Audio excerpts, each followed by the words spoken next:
Greetings, observers of national decline. How are you experiencing the soccer fever? I hope your immune system is ready to withstand high doses of cynicism, because what we're going to break down today isn't just politics. It's a cheap act of illusionism that they're trying to sell you as if it were high magic. Today, I'm going to talk to you about how the lady of the fourth transformation is desperately trying to keep her image from smelling like mothballs, or worse, like failure, by using Hollywood stars as high-end detergent. You know that I like to strip away the glamour from reality to see what's underneath. A lot of corruption, a ton of ego, and as the cherry on top, the creme de la creme of politics. And big money celebrating at Chapultepec Castle while the rest of us mortals fight for a ticket. Or even worse, for a spot in a public square just to watch the game on a screen from far away. Honestly, it feels like we're watching a tragic comedy written by monkeys with typewriters. Leave your expectations in the trash and get your stomach ready, because today we're going to analyze the latest big episode of our national soap opera, the World Cup, the fear, the inconsistency, and the actress they sold us as Mexico's representative to the world. Let's get to it. First, let's go to the banquet of the untouchables. It turns out, dear unseen savvy audience, that as we've already seen, amid protests, clashes, and a country falling apart, the 2026 World Cup has begun. And of course, how could a sporting event that moves billions of dollars begin without a gala dinner in the very Chapultepec castle? Because, obviously, there's no better place to discuss the world's most popular sport than in a castle built for emperors and viceroys far, very far from the dust of the neighborhood fields. Not to mention that it was organized by none other than the government that's supposed to be close to the people, the one they call the austere government. The scene is almost like something out of a dark comedy. Gianni Infantino, the boss of FIFA, that organization we all love to hate, decided that the prelude to the stadium noise needed a touch of sophistication.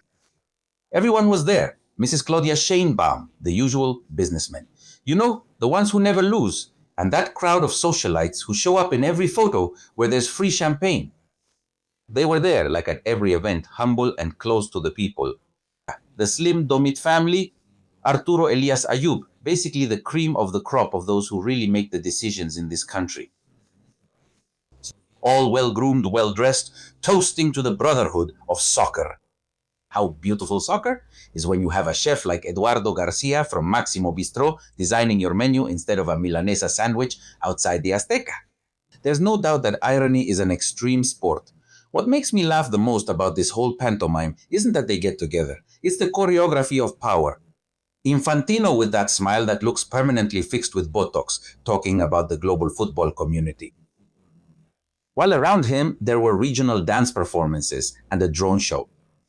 Drones, because nothing says Mexican tradition like a swarm of Taiwanese technology flying over the historic forest.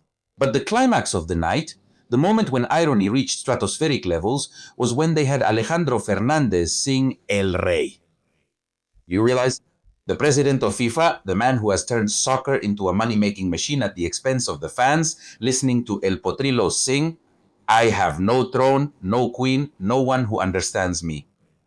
Please, if anyone has a throne these days, it's Infantino. The irony is so thick you could cut it with a knife.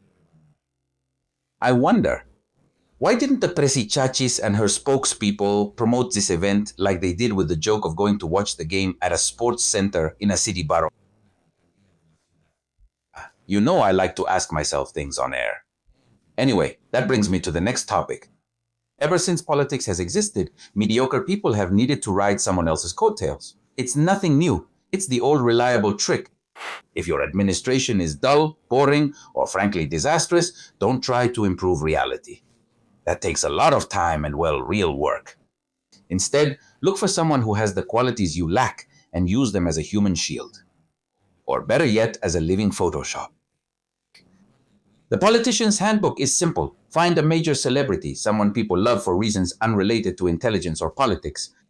Athletes, actors, singers, influencers, or even better, if you can get all of them at the same time, that's even better. Organize the meeting. A selfie, a massive event, or a recorded greeting. The important thing is that the visual contrast is striking.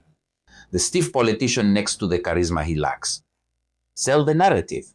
Look how connected we are to pop culture. Look how international our vision is. It's a pure marketing strategy, legitimization by osmosis. They believe that if the celebrity smiles next to them, people will magically forget about the economic indicators, the security crisis, or the crumbling infrastructure.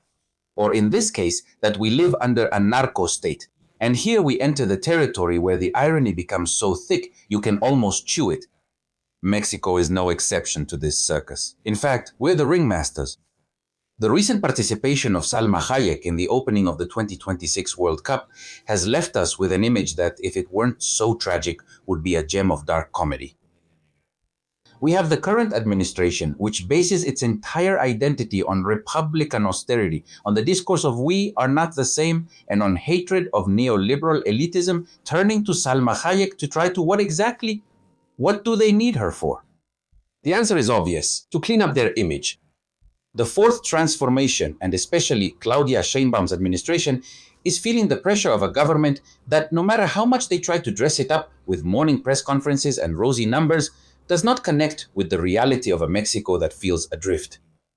What better way to cover up the lack of results than by turning to one of the most famous Mexican women in the world at the biggest sporting event on the planet?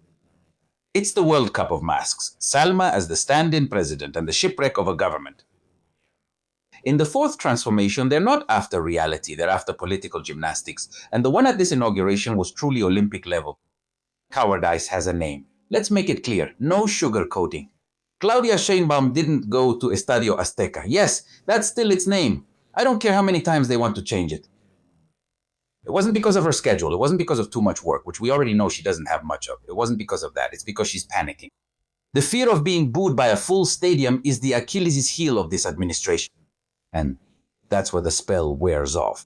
The woman who claims to be the heir of the wise people didn't dare to stand in front of the people because deep down she knows that the love of the people she boasts about so much is a currency that is no longer valid in the market of reality.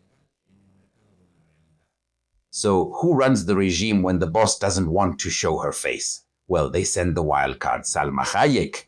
Yes, the same Salma, who, with all due respect to her Hollywood career, has spent 35 years looking at Mexico through a telescope lined with dollars from France or Los Angeles. What was the brilliant logic behind this?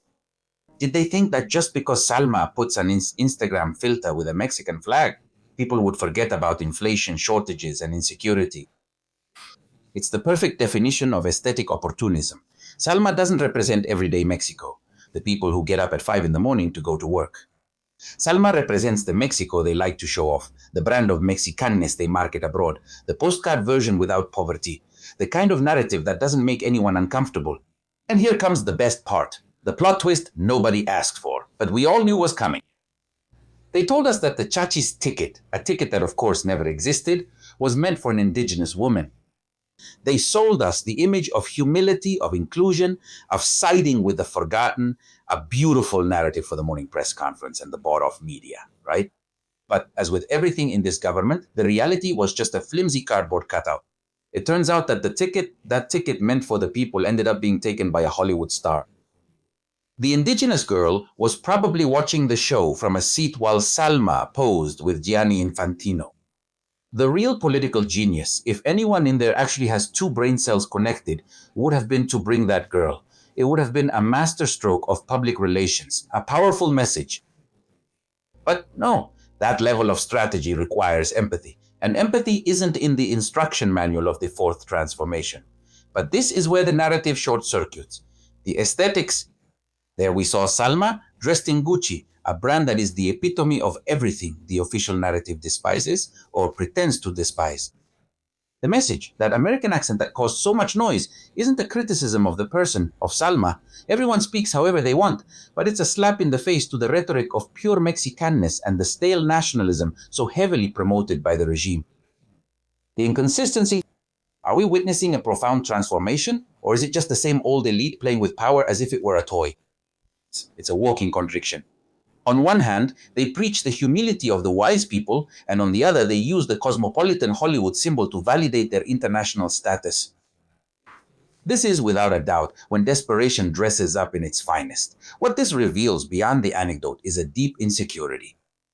When a government needs to call on a celebrity to legitimize its presence at a global event, it's because internally they know that their own brand, their own political capital is frayed. It's messed up. Claudia Sheinbaum knows her government is navigating turbulent waters. Legitimacy is not built with populist speeches, nor by going to a sports center to watch a game, or by turning to movie stars. Legitimacy is built with results, with security, with a stable economy. But since that's difficult, why not resort to showbiz politics? It's the triumph of image over substance. Politics reduced to an Instagram reel. The concern isn't Salma Hayek appearing at the World Cup. What's concerning is that the Mexican government uses that space to try, with brutal desperation, to show that everything is fine here, while reality blows up in their faces. The most pathetic thing about all this, if it can get any worse, is that Salma Hayek, with an established career, goes along with this crap. What's behind the curtain? Could it be tax forgiveness? Personal favors? I don't know, but whatever the reason, it's not right. As if it weren't enough that an incompetent and failed narco government lies to us and humiliates us without a woman who doesn't even live in Mexico coming here to become an accomplice to a narco regime that cares about everything except Mexicans. You have some nerve, Salma. You piss me off. What was the actress negotiating? Why go along with this game? At this point, for an international figure to appear as the face of a government that is collapsing in the face of organized corner crime is no coincidence. It's a message. When the state can't show its face because it's stained with blood or disapproval, it looks for a shiny mask to hide the decay. Salma isn't the spokesperson, she's the makeup.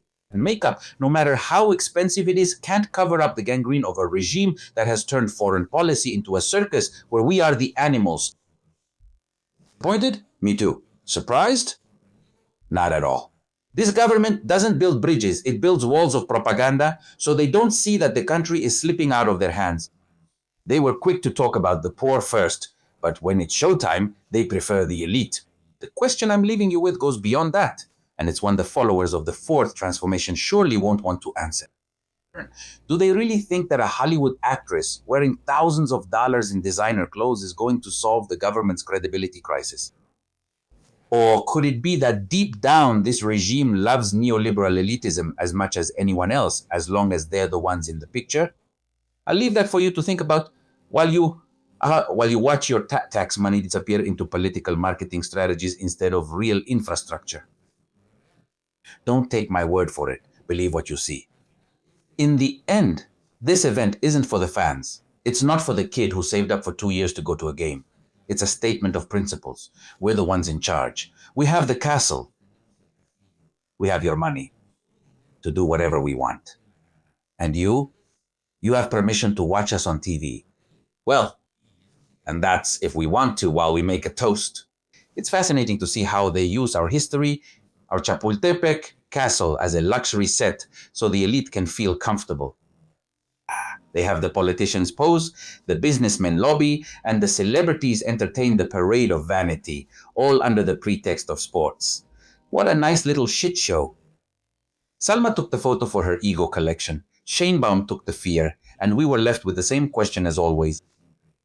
When will they stop humiliating us and start governing us for real? So while tomorrow and for as long as the World Cup lasts, will people talk about the goals and the results? While they keep painting their faces with the tricolor, while they have an ice-cold beer, while they pray to St. Jude so that for the first time in their lives, a bunch of useless guys who earn millions of pesos for being mediocre at least make it past the group stage. Remember the mothers searching for the disappeared who are ignored. Remember that there are no medicines. Remember that we no longer have institutions. Remember that the separation of powers no longer exists. Remember that we live under a regime that prefers to defend its narco politicians rather than protect you and your family. Remember that before the ball started rolling, our peace and our dignity had already been pawned. Anyway, I'm already tired of so much opulence. If you like this dissection about how money and power are spent in this land of wonders, you know what to do. Share this video. Remember that we are at war, Mexico against Morena. No one is going to come save us if we don't do it ourselves. What do you think? I'll read your comments. See you on Monday. Remember that you can make your donations via PayPal. You can find the information in the comment box. Thanks to you, this channel is still active. It's very important to subscribe, like, and press the bell to receive notifications whenever there's new content. Thank you.